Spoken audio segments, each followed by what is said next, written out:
In the autumn of my years, having weathered 2 world wars, political exile, and countless personal storms, I am often asked how one maintains equilibrium when the very foundations of civilization seem to tremble. How does one remain unmoved when lesser men would crumble? The answer lies not in some mystical invulnerability, but in principles forged through trial and tempered by experience. I have stood in the ruins of London during the Blitz, witnessed the collapse of empires, and endured the fickleness of public opinion that would elevate a man to savior one day and cast him aside the next. Through it all, I have discovered that a man's fortress lies not in his circumstances but in his character. Allow me to share the principles that have served as my bulwarks against the tempests of fate. The first principle: embrace your destiny without complaint. From my earliest days at Harrow, where I languished at the bottom of my form, to my capture and escape during the Boer War, I learned that complaint is the refuge of the weak. When life deals you a difficult hand, you must play it with vigor and determination. My father, Lord Randolph, died when I was but 20, leaving behind a legacy of brilliance cut short. My dear mother, though loving, was often distant, absorbed in her own pursuits. Did I bemoan my lot? Never. Instead, I recognized that destiny had marked me for struggle, and I embraced it fully. When I was passed over for promotion, when my warnings about German rearmament fell on deaf ears, when I was blamed for Gallipoli, a campaign whose conception was sound but execution flawed, I did not waste energy on self-pity. A man who would remain unaffected by circumstances must first accept that circumstances are merely the stage upon which character performs. Consider the dark days of 1940, when Britain stood alone against the Nazi menace. Lesser nations had fallen in weeks. France, with her mighty army, capitulated, yet we endured. Why? Because we accepted our destiny as the last bastion of freedom without complaint, without seeking excuse or escape. This acceptance transformed potential despair into indomitable resolve. The second principle: cultivate an iron will through daily discipline. The mind, like a muscle, must be exercised daily lest it atrophy. Throughout my life, I have maintained rigid disciplines that fortify the spirit against assault. I rise early, not because the bed has lost its comfort, but because the day's first victory must be over one's own inclination toward ease. Even during my black dog periods, those times when depression stalked me like a persistent shadow, I maintained my routines. I write for 4 hours each morning, whether inspiration visits or not. I dictate correspondence while pacing, turning thought into action, never allowing the mind to stagnate in idle contemplation. During my years in the political wilderness, from 1929 to 1939, when many thought my career finished, I wrote volumes of history, painted hundreds of canvases, and built walls at Chartwell with my own hands. This was not mere diversion. It was the deliberate cultivation of will through purposeful action. Physical courage, I learned in Cuba, in India, in Sudan, and in the trenches of the Western Front, is often easier to summon than moral courage. Yet both spring from the same source, a will disciplined through daily practice. When you train yourself to rise when you wish to sleep, to work when you desire rest, to speak truth when lies would be easier, you forge an armor that no external force can penetrate. The third principle: master the art of perspective. Nothing appears quite so catastrophic when viewed from the proper distance. I have found that most men are undone not by their circumstances but by their proximity to them. They stand so close to their troubles that these difficulties block out the sun entirely. Step back, I say. View your life as history will view it. When I was first Lord of the Admiralty and the Dardanelles expedition failed, costing thousands of lives and my position, I thought my public life ended. The newspapers savaged me, former allies distanced themselves. Yet what seems like catastrophe in the moment often proves to be preparation for greater service. Had I not experienced that failure, had I not learned from that humiliation, would I have possessed the wisdom and humility necessary to lead Britain through her darkest hour? I often contemplate the grand sweep of history, the rise and fall of Rome, the glory of Athens, the empire of Charlemagne. Our individual troubles, however pressing they may seem, are but ripples in a vast ocean of time. This is not to diminish genuine suffering, but to place it in context. The man who can view his life from the perspective of centuries rather than moments finds that very little can truly shake him. The fourth principle: transform adversity into advantage. Every setback contains within it the seeds of opportunity, if one has the wit to perceive them and the courage to seize them. My speech impediment, which should have barred me from public life, forced me to prepare more thoroughly than my naturally eloquent peers. The result? My carefully crafted speeches moved nations. My lack of university education drove me to become an autodidact, reading voraciously, questioning constantly. The result? A mind unconfined by academic orthodoxy. When I was captured during the Boer War, it seemed a disaster. A young cavalry officer's career potentially ended before it began. Yet my escape and subsequent adventures made me a household name, launching the political career that might otherwise have taken decades to build. When I was excluded from the war cabinet in the 1932nd, I used that time to study Hitler's rise, to understand the Nazi menace when others dismissed it.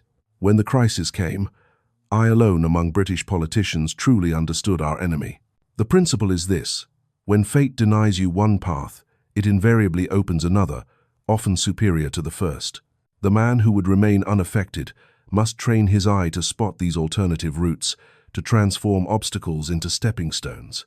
The fifth principle: maintain unshakable self-belief. Throughout my life, I have been accused of many things: impulsiveness, stubbornness, ambition, even megalomania. Yet without an unshakable belief in one's own judgment and destiny, how can one hope to stand firm when the world tilts? From my youth, I believed myself destined for greatness, not from vanity but from a clear-eyed assessment of my capabilities and an understanding of historical necessity. When I stood virtually alone in warning against appeasement, when Chamberlain returned from Munich proclaiming peace for our time while I saw only postponed war under worse conditions, it would have been easier to doubt myself, to join the chorus of hope. But self-belief, properly grounded in study and experience, rather than mere ego, provides an anchor when the tides of popular opinion would sweep you away. This is not to advocate pig-headed obstinacy. I have changed my mind on many matters when presented with superior facts. But on fundamental principles, on questions of character and courage, one must trust one's own judgment above the clamor of the crowd. The mob that cheers you today will curse you tomorrow. Public opinion shifts like sand. Only your own properly cultivated judgment remains constant. The sixth principle: find strength in noble purpose. A man fighting only for himself fights with the strength of one.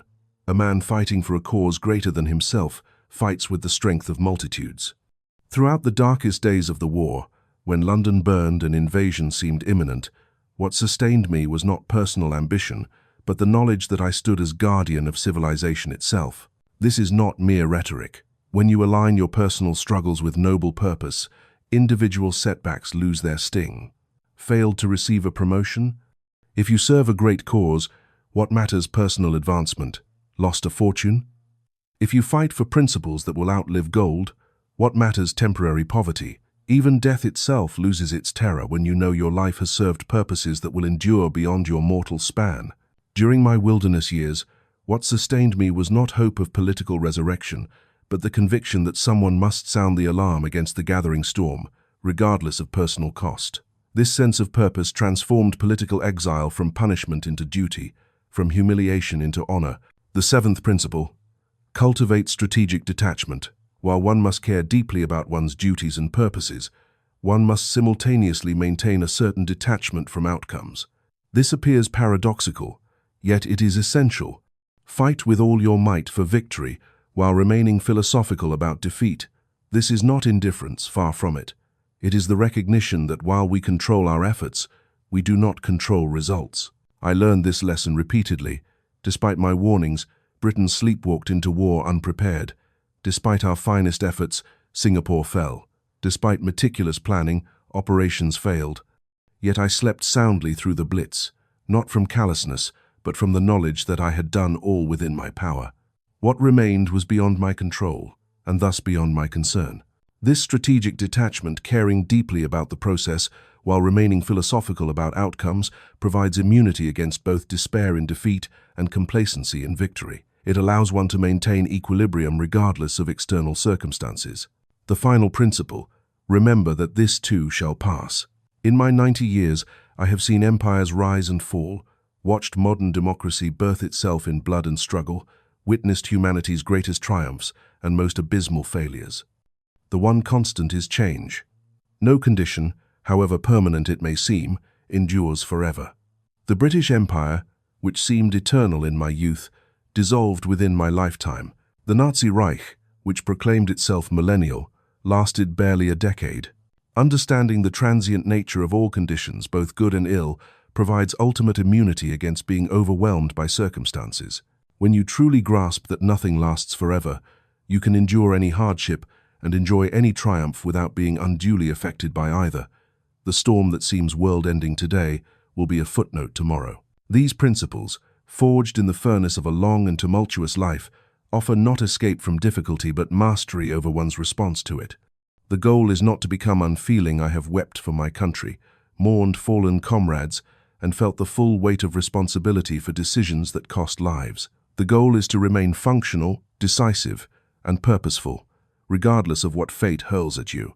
As I write these words in my twilight, having seen humanity at its worst and finest, having tasted both the bitter dregs of failure and the sweet wine of vindication, I can say with certainty that nothing, no external force, no twist of fate, no human agency can truly affect the man who has mastered himself.